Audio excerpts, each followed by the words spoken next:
안녕하세요. 미국 주식으로 대하기 미주은입니다. 미전 패밀리 여러분, 오늘도 주어진 시간을 활용해서 의미 있는 하루 갖고 나가고 계신지 모르겠습니다. 저는 개인적으로 매우 바쁜 하루를 달려가고 있습니다. 그래서 오늘 주어진 시간이 얼마 되지 않아서 빨리빨리 진행하도록 하겠습니다. 4월 29일 오미주 읽어주는 남자, 그리고 오늘의 미국 주식 뉴스 바로 시작합니다.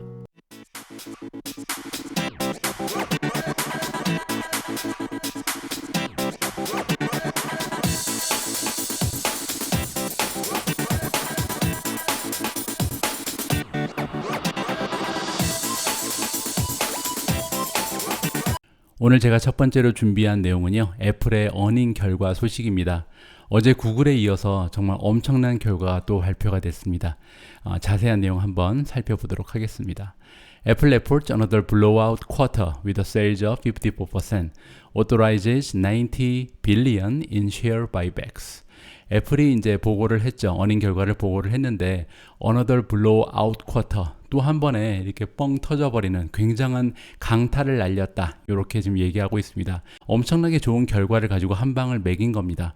Sales up 54%니까 매출이 지금 54%나 껑충 뛰어 올랐다고 하네요. 그리고 이번에 또 승인을 받았는데요, 90 빌리언, 900억 달러 정도 되는 바이백을, 자사주 매입을 동시에 이제 하게 됐다고 발표가 나왔습니다. 여러 가지 호재가 한꺼번에 발표되는 좋은 모습을 보이고 있는데요. 단 한 가지 아쉬운 점이 있다면요, 여기 나와 있는 대로 애플이 이번에 오피셜 가이던스를 주지 않았습니다. 보통 이제 어닝 결과를 발표할 때 다음 분기에 대한 전망치, 그리고 2021년 전반적인 1년에 관한 전망치를 주게 되는데요, 이 예상치를 이번에 발표하지 않았다는 것이 조금 아쉬운 부분이었고요. 하지만 이제 90 빌리언이나 되는 바이백을 이번에 한다고 발표해 주면서 이러한 점이 어느 정도 상쇄가 된 것 같습니다. 자, 자세한 수치를 하나하나씩 점검하고 넘어가도록 하겠습니다. EPS, earning per share는요, 1.40이 나왔는데 마켓에서 예상치는 0.99달러였습니다. 따라서 굉장히 좋은 수치죠. 1.4달러면. 매출 같은 경우는 89.58 빌리언이 나왔는데요, 시장의 전망치는 77.36 빌리언이었기 때문에 굉장히 그 예측치를 많이 껑충 뛰어 오른 수치고요. 작년하고 비교했을 때 53.7%나 성장한 모습입니다. 자, 구체적으로 분야를 살펴보면요, 아이폰 같은 경우는 47.94 빌리언, 시장이 예상하던 매출은 41.43이니까요. 역시 굉장히 좋은 모습이죠. 작년하고 비교하면요, 아이폰의 매출은 65.5%나 뛰어 올랐습니다. 서비스 매출은 16.90 빌리언이 나왔는데요, 이 전문가들의 예측치는 15.57, 그리고 작년하고 비교했을 때도 서비스 매출이 26.7%나 올라가는 모습입니다. 어덜 프로덕트 레비뉴 같은 것은요, 웨어러블 같은 상품을 얘기하는데요, 지금 웨어러블 같은 어덜 프로덕트 역시도 7.83으로 예상치인 7.79를 넘어서는 수치입니다. 작년 대비해서도 24% 성장했고요. 자, 맥 컴퓨터 레비뉴가 9.10, 전망치가 6.86이었습니다. 훨씬 더 넘었죠. 그리고 작년하고 비교하면요, 맥 레비뉴는 지금 70%가 넘게 작년 대비 상승을 했습니다. 아이패드는 오히려 더 대단하죠. 아이패드의 매출이 7.80이고요. 전망치가 5.58이었습니다. 작년의 매출과 비교를 해보니까요, 아이패드의 매출은 무려 78.9%나 올라가는 모습입니다. 그로스 마진이 42.5%가 나왔는데요, 시장의 전망치는 40%가 되지 못할 것이라는 전망치가 있었습니다. 따라서 그로스 마진도 굉장히 높은 수치를 보여주면서 수익성도 좋은 그런 결과를 안겨줬습니다. 자, 애플의 결과는 너무나 좀 중요한 것 같아서요. 그리고 또 애플에 투자하고 계신 분들이 굉장히 많잖아요. 조금 더 자세히 살펴볼까 합니다. 이 표를 보면요, 이번 어닝 결과가 얼마나 좋은지를 한눈에 살펴볼 수가 있습니다. 여기 보시면 첫 번째 줄에 나와 있는 것은 2019년의 쿼터2 2분기의 실적이고요. 그 다음이 2020년 작년 2분기의 실적, 그리고 맨 마지막 줄에 있는 것이 지금 2021년 올해 2, 4분기에 나온 결과를 지금 기술해 주고 있습니다. 자, 분야별로 한번 살펴볼 텐데요. 전체 레비뉴는 아까 말씀드린 것처럼 89.5가 나왔잖아요. 근데 2019년에는 58밖에 되지 않았고요. 그리고 작년에도 58이었으니까 지금 2년 연속 58 정도의 그 레비뉴를 보이다가 갑자기 89로 올라간 겁니다. 대단하죠? 그리고 이제 그 토탈 레비뉴를 두 부분으로 나눠서 제품 부분과 서비스 부분으로 이제 양분했는데요. 프로덕트 같은 경우는 46, 44 그러다 갑자기 72로 껑충 뛰어 올린 거고요. 서비스 매출도 만만치 않습니다. 11.4 그리고 13.3이었는데 갑자기 16.9라는 멋진 넘버가 나오게 되는 것이죠. 자, 그로스 마진도 얼마나 좋은지를 말씀드릴게요. 프로덕트의 그로스 마진이 원래 31.1, 30.3이었는데요. 이번에는 36.1이라는 굉장히 높은 수익성을 보여주고 있습니다. 서비스의 총 수익은 63.7, 65.3 정도의 수치였는데 이번에 70을 넘어갔고요. 따라서 이제 토탈 그로스 마진이 37.6, 38.3이었는데 이번에 42.5라는 무서운 총 수익률을 보여주고 있습니다. 다음은 이제 오퍼레이팅 마진 퍼센티지인데요. 자, 오퍼레이팅 마진이 23.12 그리고 22.04 이번에는 30%가 넘어가는 오퍼레이팅 마진을 보여줬습니다. EPS 같은 경우는 0.62, 0.64였는데 이번에 1달러를 훨씬 넘어가는 그런 어닝 퍼 쉐어를 보여줬죠. 자, 그리고 이제 여기 나와 있는 딜루티드 쉐어 카운트가 뭐냐면요. 전체 발행되어 있는 주식의 개수입니다. 이 주식의 개수가 보시면은 지금 18.8이었고 17.6이었는데 갑자기 16.9로 줄어들죠. 그만큼 계속해서 자사주 매입을 하고 있는 기업이 애플이다. 이렇게 자사주 매입을 함으로써 주식의 개수가 줄어들게 되면요. 각 주주가 보유하고 있는 회사의 지분은 더 커지게 되는 겁니다. 그러면서 나의 주식의 가치가 올라가기 때문에 주가가 상승할 수 있는 그런 여력이 생기는 거죠. 굉장히 바람직한 모습이고요. 주주의 입장에서는. 그리고 이제 아이폰 레비뉴, 맥 레비뉴로 이렇게 나누어서 보면요. 아이폰의 레비뉴가 31.0, 28.9였는데 이번에 47.9가 나왔습니다. 참 대단하죠. 자, 맥 컴퓨터는 5.5, 5.3이었는데 갑자기 9.1이 나오죠. 아이패드 매출이 4.8, 4.3에서 갑자기 7.8이 나오고요. 웨어러블이 지금 5.1, 6.2였다가 7.8이 나옵니다. 자, 지금 여러분들 함께 살펴보신 것처럼 이번 분기의 그 숫자들은요, 기존에 보였던 숫자랑은 좀 차원이 다른 숫자들이 지금 나와주고 있는데요. 이 부분이 과연 이게 일회성인지, 지금 팬데믹이 완전히 종료되고 나면은 다시 이제 예전 수준으로 떨어지게 될지, 앞으로도 이렇게 좋은 실적을 계속해서 보여줄 수 있을지가 사실 관건이잖아요. 이 부분에 대해서는 조금 이따가 오미진우님이 그 번역해 주신 영상을 보면서 다시 한번 생각해 볼 기회를 갖도록 하겠습니다. 저의 개인적인 의견을 말씀드리면요. 저는 팬데믹으로 인해서 우리의 삶의 방식이 많이 변했다고 믿는 사람 중에 한 명이잖아요. 애플은 거기에서 많은 수혜를 얻었다고 봅니다. 우리가 이제 살아가면서 사실 여기저기 그 우리의 돈을 쓸 곳이 많잖아요. 예를 들어서 신발도 사야 되고 뭐 옷도 새로 사야 되고요. 계절마다 새로운 옷도 사 입어야 되고 뭐 자동차도 자주 바꿔야 되고 여러 가지 이제 돈 들어갈 때가 많은데 그 중에서 이번에 팬데믹이 지나가면서 사람들이 많은 부분에 그 자기한테 허락된 돈을 지금 컴퓨터라든지 아이패드라든지 아니면 자기의 스마트폰이라든지 이런 데 이제 투자를 많이 하기 시작했다는 그런 반증인 셈인데요. 앞으로도 제 생각에는 이러한 기기들 어떻게 보면은 그 work from home이라 그러나요? 이렇게 집에 있으면서 일을 한다던가 아니면은 장소에 구애 없이 일을 할 수 있는 그런 삶의 방식 아니면은 뭐 그 영화관에 가지 않고 영화를 아이패드를 통해서 본다든지 컴퓨터를 이용해서 엔터테인먼트를 하고 게임을 즐기고 하여튼 생활 전반적인 면에서 이번에 팬데믹을 통해서 우리가 이러한 기기들이 얼마나 중요한지 이러한 기기에 조금 더 투자를 할 수 있는 그런 마음이 생겼다라고 저는 생각을 하고 있습니다. 그런 면에서 봤을 때 애플의 이번 실적은 당분간 이어질 수 있지 않을까 저는 개인적으로 그렇게 생각을 해보고요. 자, 이번에 놀라운 성적을 보여준 기업은요, 애플뿐만이 아닙니다. 이번에는 페이스북에 대한 이야기를 나누어 볼 텐데요. 페이스북의 어닝도 정말 더할 나위 없이 좋았습니다. Facebook jumps 5% as AD recovery drives blowout earnings quarter. 페이스북이 지금 5% 이상 올라갔다. 지금 보니까 한 6% 가까이 올라갔는데요. 왜냐하면 애드버타이즈먼트 광고가 지금 리커버리 했다. 광고의 매출이 회복을 해서 어닝 결과가 너무나 좋았다라는 얘기를 해주고 있습니다. 자세한 정보를 한번 함께 읽어보도록 하겠습니다. 먼저 토탈 레비뉴 매출을 보시면요. 48%나 전년 대비 상승을 한 거고요. 26.2 빌리언을 기록했습니다. 오퍼레이팅 인컴을 보면요. 더블, 그러니까 작년에 비해서 거의 2배 정도의 그 인컴을 만들어낸 건데요. 93%나 껑충 뛰었고요. 금액으로 봐서는 11.4 빌리언을 만들어냈습니다. 넷 인컴, 그 순이익이라고 부르는 것이죠. 순이익 역시 94%가 전년 대비 성장했습니다. 거의 뭐 모든 수치가 배로 지금 올라간 거잖아요. 그러면서 이번에 만들어낸 넷 인컴, 순이익은 9.5 빌리언을 기록했습니다. 자, 이번에 어닝 결과를 발표하면서 CEO인 마크 저커버그가 다음과 같은 이야기를 했다고 합니다. 우리는 계속해서 인베스트니까 투자를 할 것이다. 근데 그냥 투자하는 것이 아니고요. 어그레시블리, 굉장히 적극적으로 투자를 하겠다는 겁니다. 공격적인 투자를 할 텐데요.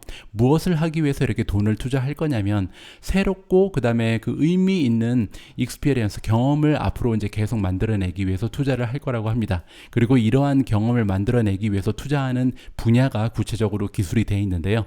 오그멘티드라는 것은 증강현실이죠. 그리고 virtual reality는 가상현실입니다. 이렇게 증강현실이라든지 가상현실, 그리고 그 옆에 나와 있는 커머스. 어저께 제가 말씀드린 것처럼 페이스북 같은 경우는 지금 소셜 커머스 쪽으로 이동 중이잖아요. 그들이 이미 확보하고 있는 소셜 메디아의 그 이용자 수를 이용을 해서 그들을 상대로 이제 드디어 이제 그 숍을 만들어서 상품을 판매하기 시작하는 모델이 커머스라고 부르는 것인데, 이러한 소셜 커머스 쪽에 집중을 할 것이다. 그리고 또 하나 나와 있는 것이 크리에이터 이코노미. 크리에이터 이코노미 이야기도 제가 어제 기사를 통해서 소개를 드렸습니다. 앞으로 페이스북이 이런 인플루언서 같은 사람들을 좀 대접을 해주면서 페이스북이나 아니면 인스타그램 같은 그 플랫폼에서 상업 활동을 할 수 있도록 도와준다. 이런 내용의 기사가 있었잖아요. 이런 쪽에 집중을 할 거라고 지금 마크 저커버그가 직접 이야기를 해줬고요. 자, 조금 더 살펴볼게요. 이번 어닝 결과에서 조금 돋보이는 부분이 어떤 것들이 있냐면요. 광고의 매출은 46%가 올라갔고요. 다른 매출들이 지금 146%가 올라갔습니다. 다른 매출이라는 것은 우리가 메타버스에 사용하는 고글 있잖아요. 그 오큘러스 고글이 이번에 굉장히 많이 팔렸다고 하죠. 그런 부분을 포함한 수치라고 보시면 될 것 같습니다. 자, 오퍼레이팅 마진도 굉장히 좋았다라고 얘기를 하는데요. 빅 부스트니까 오퍼레이팅 마진이요 무려 43%였습니다. 전체 매출 중에서 43%가 오퍼레이팅 마진으로 잡힌다는 건 정말 엄청난 숫자죠. 무슨 뭐 비자나 마스터카드가 아닌다면요.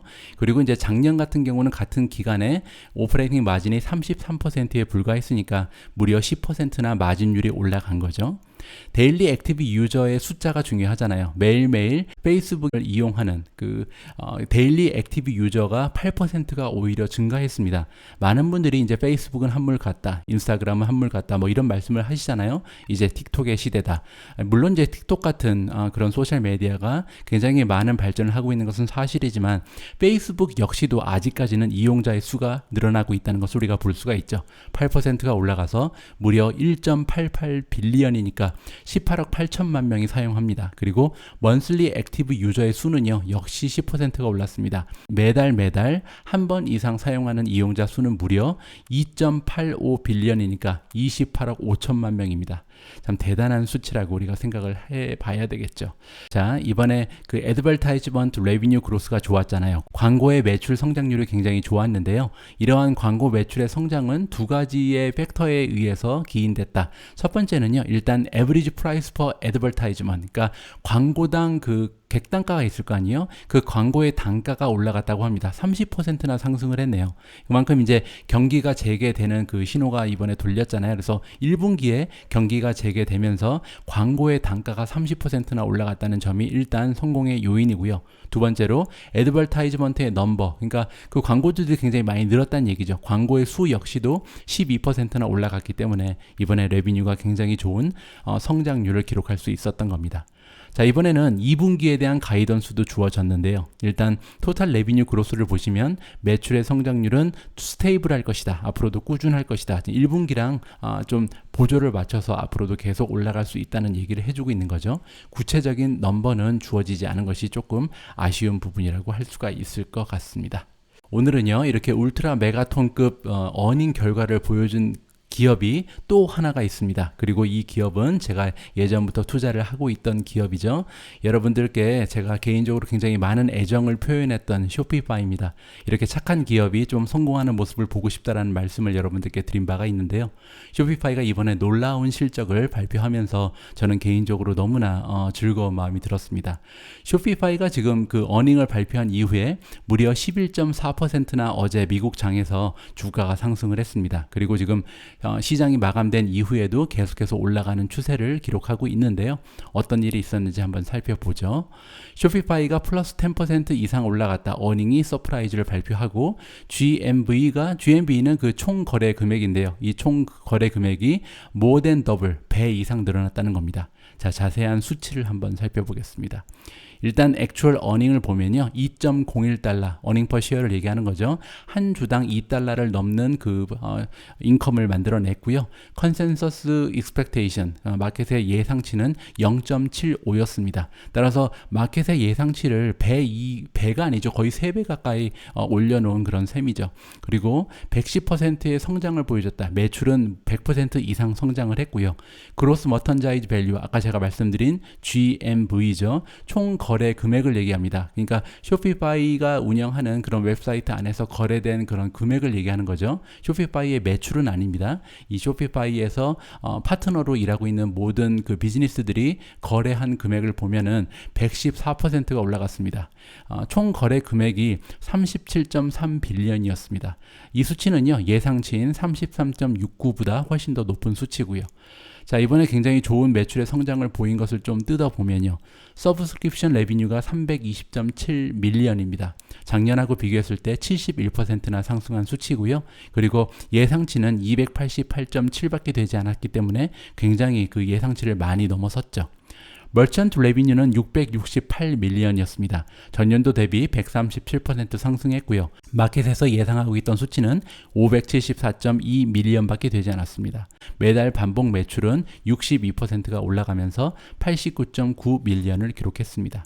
자, 이번에는 Adjusted Operating Income, 자, 조정된 오퍼레이팅 인컴을 보면요, 210.8 밀리언입니다. 레비뉴의 규모의 21%가 지금 Adjusted Operating Income으로 남게 되는 거니까요. 소피카이 같은 경우는 작년만 해도 이렇게 적자에 시달리던 그런 기업이었는데 이제는 흑자를 기록할 뿐만이 아니라 이렇게 오퍼레이팅 인컴이 무려 20%를 넘어가는 엄청난 숫자를 보여주고 있습니다. Compared to loss of 7.3 million, 그러니까 1년 전만 해도 오퍼레이팅 인컴이 마이너스 7.3이었는데 이 기업이 지금 마이너스 7.3에서 플러스 210으로 들어간 겁니다. 참 대단하죠. 그리고 이제 갭 EPS, earning per share 같은 경우는 9.94가 나왔는데요. 비트 바이 9.94니까 지금 시장에서 예상했던 것은 EPS가 제로일 것이다. EPS가 거의 나오지 않을 것이다 라고 예상을 했는데 거의 10달러에 가까운 EPS를 만들어낸 겁니다. 이렇게 엄청난 실적을 발표했기 때문에 이번에 쇼피파이의 주가가 11.4%나 지금 어닝 발표 이후에 올라가게 된 것이죠. 자, 이렇게 애플, 페이스북, 쇼피파이의 어닝 결과를 함께 살펴봤는데요. 이 밖에도 우리가 관심을 줄 만한 그런 기업들의 어닝 결과가 발표되어서 여러분들과 함께 살펴보도록 하겠습니다. 일단 퀄컴입니다. 퀄컴도 한국 분들이 많이 투자하고 계신 대표적인 반도체 기업 중에 하나잖아요. 퀄컴의 피스칼 Q2, 퀄컴 같은 경우는 Q2라고 부르네요. 1분기를 Q2라고 부르는데 피스칼이라는 것은 이제 회계 연도를 얘기하는 거고요. 회계 분기 2분기를 얘기하는데 어닝은 빗을 했고요. 어닝은 넘어섰고 Q3의 레비뉴 가이던스가 조금 슬라이트리 소프트니까 조금은 이제 부드러웠다, 좋지 않았다는 얘기를 이렇게 좀 완곡하게 표현한 그런 표현입니다. 자, 지금 보시면요, 퀄컴이 피스칼 Q2 레비뉴를 7.94 빌리언을 만들어냈는데요. 인크리스 52%, 작년하고 비교하면 52%나 성장한 수치입니다.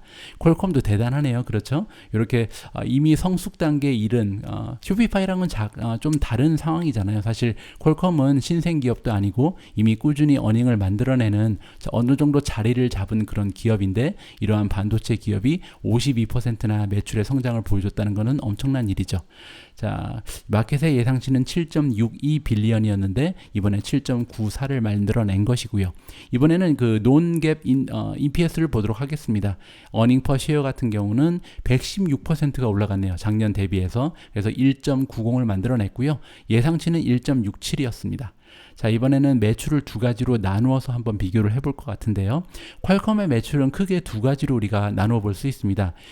QCT라는 것이 있고요. 그 다음에 QTL이라는 게 있는데 QCT는 제품이라고 보시면 될 것 같습니다. 우리가 얘기하는 뭐 핸드폰이라든지 자동차 부품, 사물 인터넷, 그리고 이제 퀄컴 그러면 떠오르는 단어가 있죠. 5G가 있잖아요. 5G를 이제 5G에 이용되는 그 RF라 그러죠. Radio Frequency Front End라는 게 있는데 이런 부분을 다 합쳐서 우리가 QCT라고 부릅니다. 그리고 밑에 나와 있는 QTL이라는 것은요. 라이센싱이라고 보시면 됩니다. 퀄컴 여러분들 잘 알고 계신 것처럼 라이센스를 많이 가지고 있어서 이렇게 지적 재산권으로 벌어들이는 매출이 꽤 되는 그런 기업이잖아요. 그래서 여기에 나와 있는 매출은 라이센싱 피에서 벌어들인 돈이다라고 생각하시면 될 것 같습니다. 자, 그래서 QCT 제품을 판매해서 만들어내는 매출이 6.28 빌리언이 나왔는데요.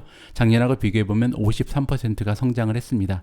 자세히 좀 뜯어서 보면요. 핸드셋, 즉 그 모바일폰에 들어가는 부품을 판매해서 만든 매출은 4.07 빌리언이 나와서 53%가 성장을 했고요. 그 다음에 라디오 프리퀀시 프론트 엔드 레비뉴 같은 경우는 903 밀리언이 나왔는데요. 작년 대비해서 39%가 성장. 오토모티브 같은 경우는 이제 자동차 부품을 얘기하죠. 240 밀리언이 나왔는데 작년 대비해서 역시 40%라는 건강한 성장률을 보여줍니다. 지금 성장이 가장 좋은 부분은 IoT, 당연한 거겠죠. 아무래도 사물 인터넷이라는 것은 아직까지 활성화되지 못한 부분이기 때문에 성장률이 계속 높게 형성될 수밖에 없겠죠. 그런데 그 매출의 규모도 만만치 않습니다. 1.07 빌리언이나 만들어져서요. 작년 대비해서는 71%나 성장하는 모습을 보였습니다. 자, 그리고 퀄컴의 직접 재산권, 그 라이센싱 피에서 벌어들인 매출도 1.61 빌리언이나 되는데요. 작년 대비해서 51%나 성장한 모습입니다. 자, 이번에 퀄컴 같은 경우는 Q3에 대한 그 다음 분기를 Q3라고 부르겠죠. 자, 2분기에 대한 매출의 그 가이던스를 주어졌습니다. 자, 보시면요. 7.1에서 7.9 사이 정도를 예상한다라고 얘기했는데요. 전망치가 7.13이기 때문에 어느 정도 거기에 부합하거나 조금 더 나은 모습이라고 볼 수 있겠죠. 그리고 논갭 EPS 같은 경우는 1.55에서 1.75달러 정도를 예상하고 있는데 이 역시 마켓에서 기대하고 있던 1.52보다는 좋은 모습입니다. 따라서 퀄컴의 그 이번 어닝 실적 발표는 성공적이라고 얘기를 해야겠죠. 보시면은 어닝 발표가 난 다음에 5.25%가 올라가는 모습을 보이고 있습니다. 그만큼 투자자들한테 굉장히 좋은 소식을 전해준 기업이라고 생각을 해볼 수가 있고요. 자, 다음 기업으로 넘어가겠습니다. 이번에는 텔라닥입니다. 텔라닥 역시도 한국 분들께서 많이 투자하고 계신 종목 중에 하나인데요. 좀 안타깝게도 텔라닥 같은 경우는 이번에 EPS가 미스니까 예상치를 넘어서지 못했죠. 하지만 레비뉴 같은 경우는 예상치를 초과했고요. 그리고 Q2의 아웃룩 전망치도 좋게 나왔습니다. 그럼에도 불구하고 시장 후의 모습을 보면 5.45% 정도 주가가 하락하는 모습을 보였네요. 자, 그러면 어떠한 결과를 발표했길래 5%가 넘는 주가의 하락을 보였는지 한번 살펴보도록 하겠습니다. Q1 1분기의 갭 EPS를 보면 1.31달러가 지금 마이너스가 나왔고요. 미스 바이 0.72. 그러니까 마켓에서 기대하고 있던 EPS는요, 한 마이너스 0.6 정도가 됐던 것 같습니다. 그런데 이제 마이너스 0.6을 넘어서서 마이너스 1.3 정도까지 떨어졌기 때문에 좀 적자폭이 커졌다고 볼 수가 있겠죠. 그러면서 이번에 주가가 좀 많이 하락하는 근본적인 이유가 됐다고 생각을 합니다. 매출 같은 경우는 나쁘지 않았습니다. 453.68 밀리언이니까요. 작년도 대비해서 매출은 무려 150%가 성장했습니다. 아무리 텔라닥이 성장주라고 하더라도 전년도 대비해서 매출이 150% 성장한다는 것은 굉장한 숫자라고 생각을 할 수가 있고요. 1.76 밀리언을 더 만들어낸 겁니다. 예상치에 비해서. 자, 그러면 텔라닥 같은 경우는 조금만 더 자세한 내용을 살펴보도록 하겠습니다. 자, 한번 보겠습니다. 여기 보시면 first quarter revenue가 151% 올라갔다는 것은 말씀을 드렸죠. 그런데 이제 어디에서 이러한 매출의 성장이 나타났냐면요. 보시면은 total visit, 그 비지터의 넘버가 굉장히 많이 성장을 했습니다. 56%가 성장을 했죠. 자, 이거를 작년하고 한번 비교를 해보는 겁니다. 작년에 2020년 4쿼터에 레비뉴 그로스가 145%가 나왔다고 합니다. 레비뉴는 그러니까 그 4분기에 비해서 1분기가 더 좋았죠. 지난 분기랑 지금 비교를 하는 건데요. 2020년 마지막 분기에는 매출의 성장률이 145%였는데 이번 2021년 첫 번째 분기에는 매출 성장률은 오히려 그것을 넘어가는 151%를 기록했습니다. 하지만 한 가지 안타까운 점은 뭐냐면요. 토탈 비짓의 넘버는 생각보다 많이 늘질 않았네요. 왜냐하면 4분기에서는 지금 토탈 비지터의 넘버가 139%가 상승을 했거든요. 그러니까 저번 분기에 얘기하는 거죠. 저번 분기에는 비지터의 넘버가 139%가 올라갔었는데 이번에는 56%밖에 올라가지 못하면서 지금 비지터의 넘버가 점점점 더 성장세가 둔화되고 있다. 이러한 느낌을 주게 된 것 같습니다. 자, 조금 더 자세히 살펴보면요.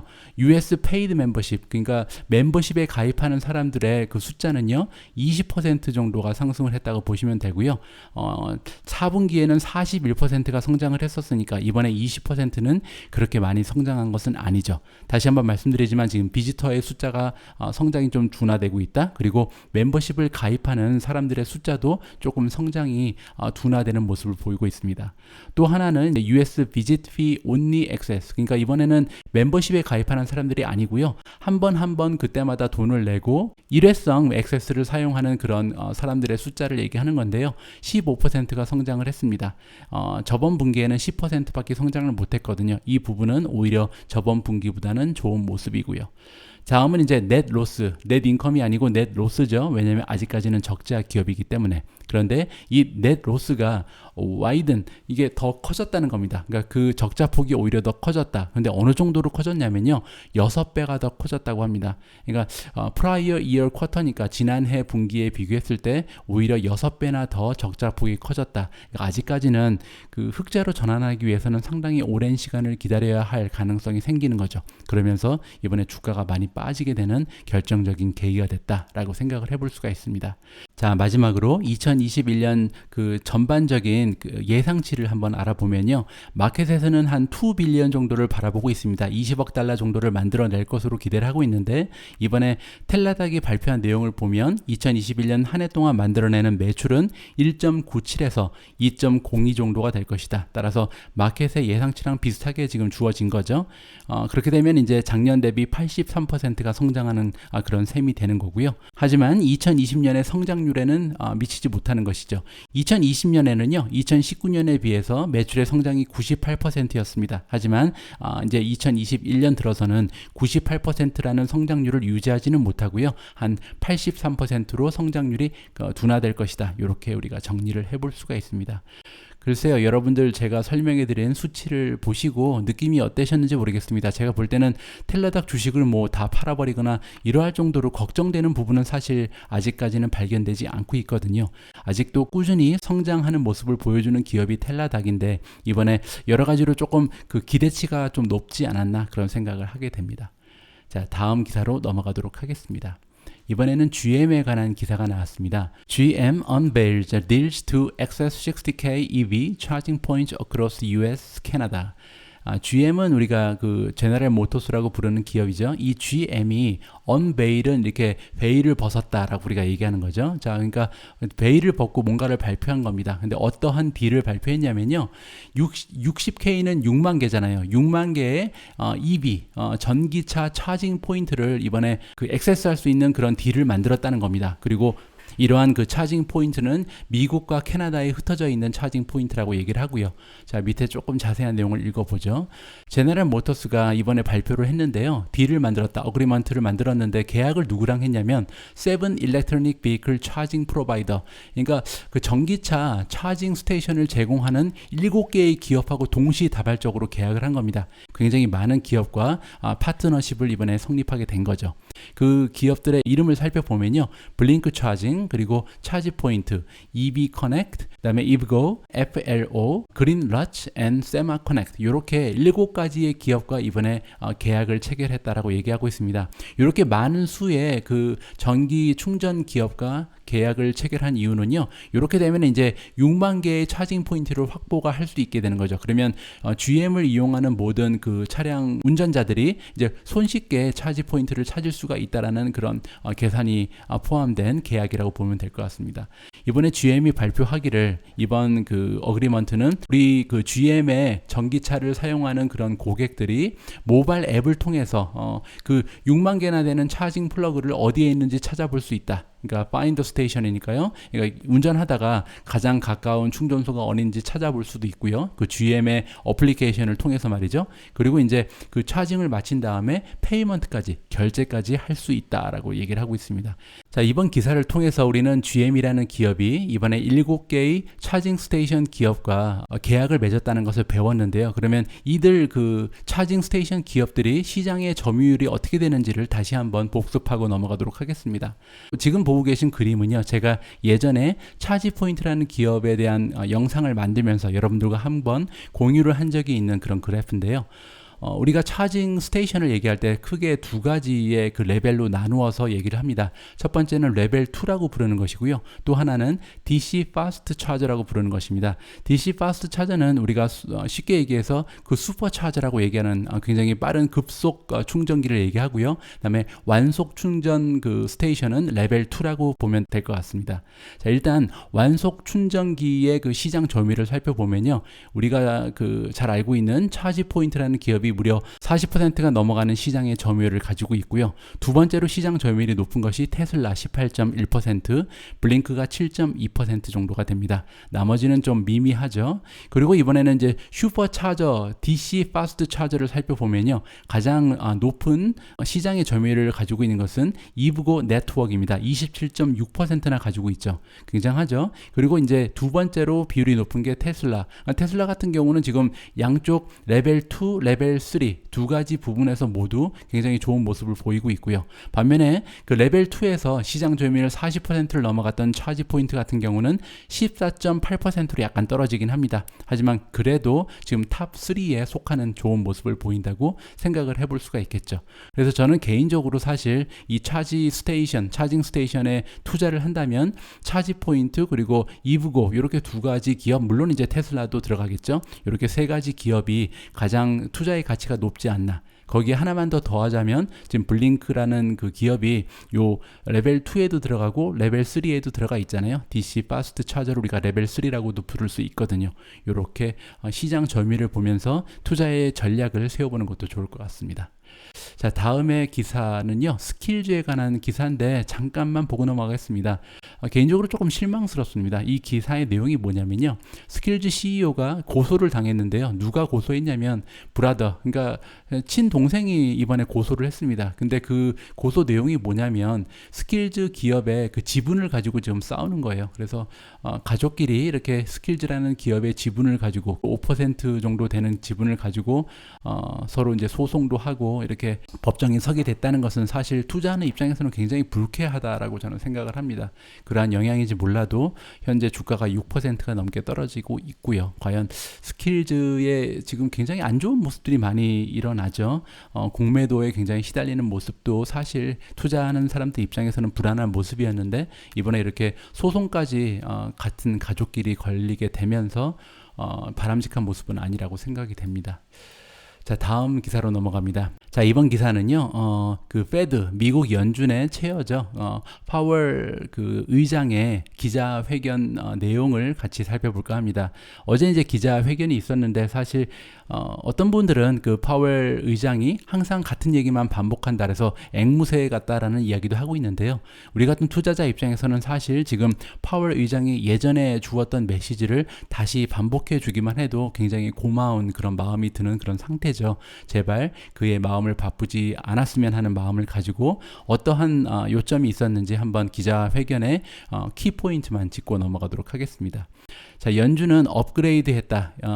이코노미의 그 뷰를 업그레이드 했다는 거는요, 지금 경제가 굉장히 좋아진다고 보고 있다는 겁니다. 그리고 인플레이션 could rise. 인플레이션이 올라갈 수 있다. 올 수 있다는 거죠. 자, 인플레이션이 올 수 있는데, 하지만 temporarily, 굉장히 단기적으로 임시적으로 오는 거기 때문에 걱정하지 말라라는 얘기를 하고 있고요. 하지만 페드 체어맨인 제롬 파월 의장은요, 뭐라고 얘기했냐면 센트럴 뱅크는 not close to discussion, 그러니까 아직 토론을 하지도 않는다는 얘기입니다. not close는 아직 가까이 가지 않았다는 얘기거든요. 그러니까 디스커션을 하지 않겠다. 어떠한 디스커션을 하지 않냐면요, 본드를 바잉하는 것을 좀 줄여나가자. 와인드 다운이라는 것은 원래 하던 것을 이제 조금씩 감소시키거나 없애 버리는 겁니다. 그러니까 지금 현재 여러분들 잘 아시는 것처럼 미국의 연준에서는 계속해서 국채를 지금 사고 있잖아요. 정부가 발행을 하면 국채를 계속 사들이면서 시장에 돈을 풀고 있는데, 이러한 돈을 풀고 있는 과정, 그 본드 바잉을 멈추지 않겠다라고 얘기를 해준 거죠.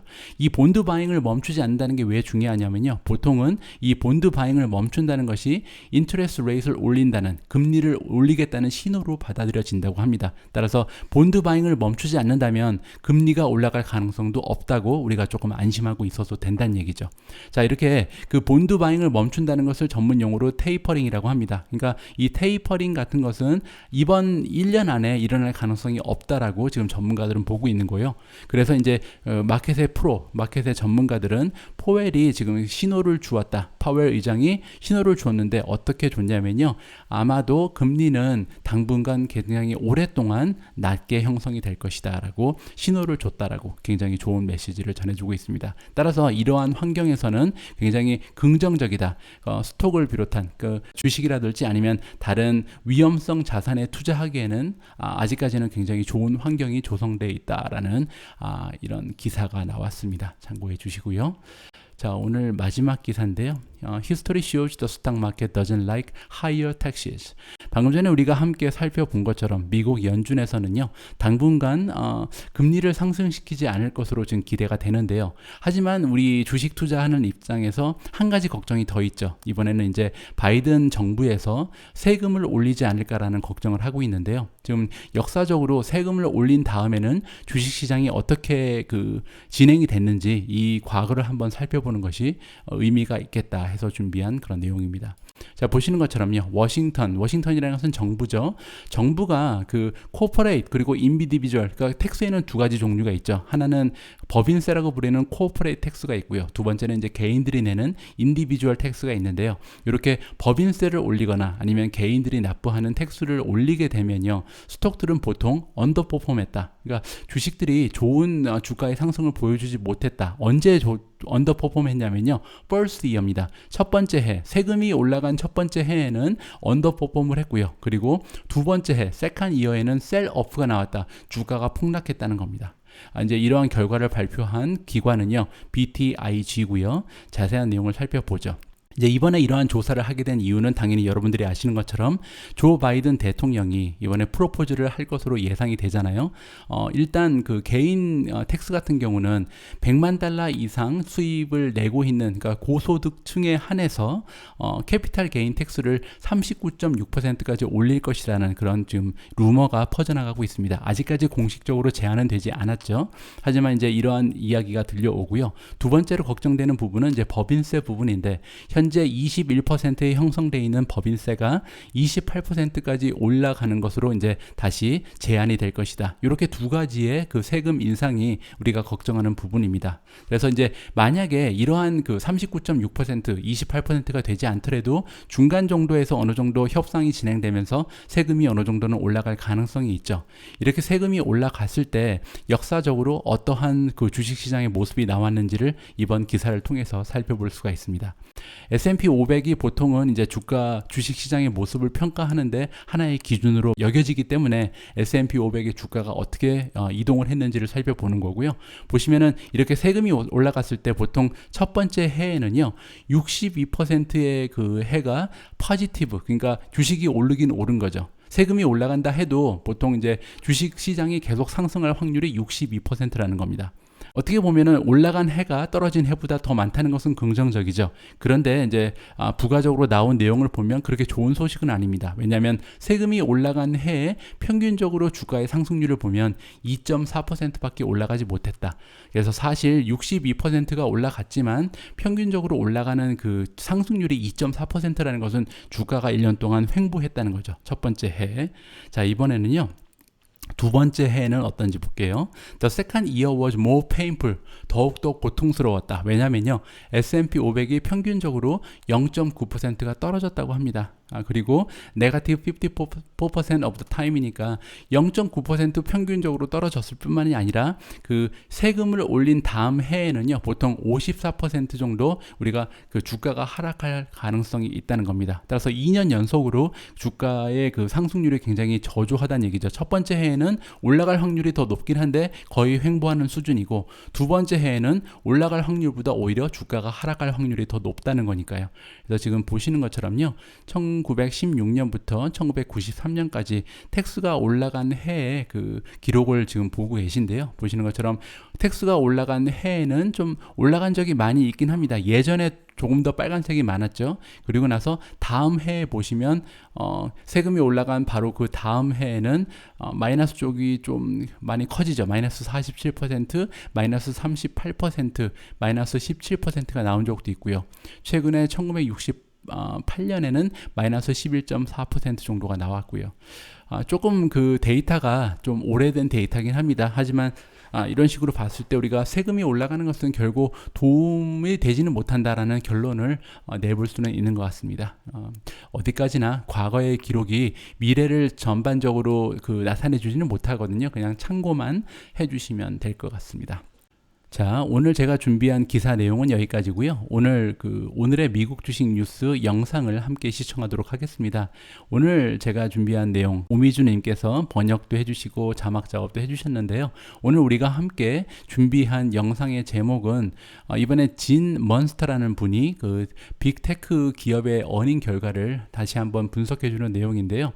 참고로 이번에 그 인터뷰하신 진 먼스터라는 분은 이게 몬스터가 아닙니다. 먼스터입니다. 이 진 먼스터라는 분은 애플을 굉장히 사랑하는 그런 전문가 중에 한 명입니다. 그래서 이제 오늘 영상을 보시면서 애플에 대해서 굉장히 긍정적인 그 발언을 여러분들이 함께 하실 텐데요.